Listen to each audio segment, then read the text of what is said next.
आज हम पढ़ेंगे क्लास 12 जीव विज्ञान में मनुष्य के शरीर में किस अवस्था में किस प्रकार प्लाज्मोडियम प्रवेश करता है या संक्रमित मनुष्य के शरीर में परजीवी के जीवन वृत्त के अलैंगिक केवल फ्लोचार्ट के माध्यम से समझाइए।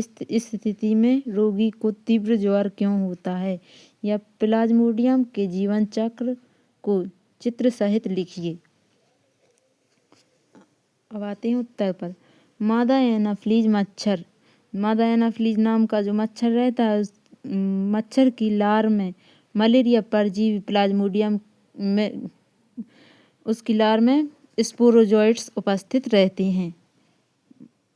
स्पोरोजोइट्स नामक जीवाणु उपस्थित रहते हैं। यह संक्रमित मच्छर जब मनुष्य को रक्त चूसता है तब स्पोरोजोइट मनुष्य के रक्त में प्रवेश कर जाते हैं। रक्त चूसते समय परजीवी का जीवन चक्र मच्छर व मनुष्य दोनों के शरीर में पूर्ण होता है।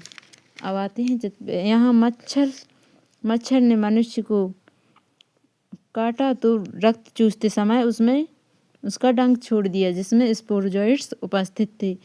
यह संक्रमित मादा एनाफिलीज मच्छर जब के लार में स्पोरोजोइट्स जो उपस्थित हैं वह मनुष्य का रक्त चूसते समय स्पोरोजोइट्स का मनुष्य के रक्त में प्रवेश हुआ।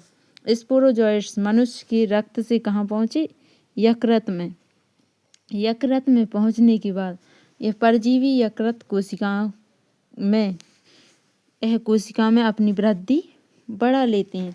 कोशिकाओं में पहुँचने के बाद रक्त में मुक्त हो जाते हैं। रक्त नलिकाओं को कोशिकाओं रक्त में पहुंचकर परजीवी में रक्त में मुक्ति हो जाती है उनकी, और कुछ परजीवी लाल रक्त कोशिकाओं में प्रवेश कर जाते हैं।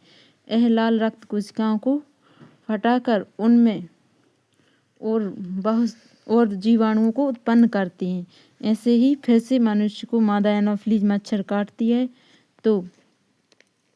तो वह और नई फिर और उसके आमाश यकृत में पहुंचकर और नए जीवाणुओं को उत्पन्न करती है, जिससे वह जीवाणु नए कोशिकाओं पर हमला करते हैं, जिससे मादा एनाफिलीज मच्छर के हमले से मनुष्य को कभी कभी ठंड लगने लगती है, कभी कभी बुखार आता है, फिर गर्मी लगने लगती है थोड़ी देर बाद।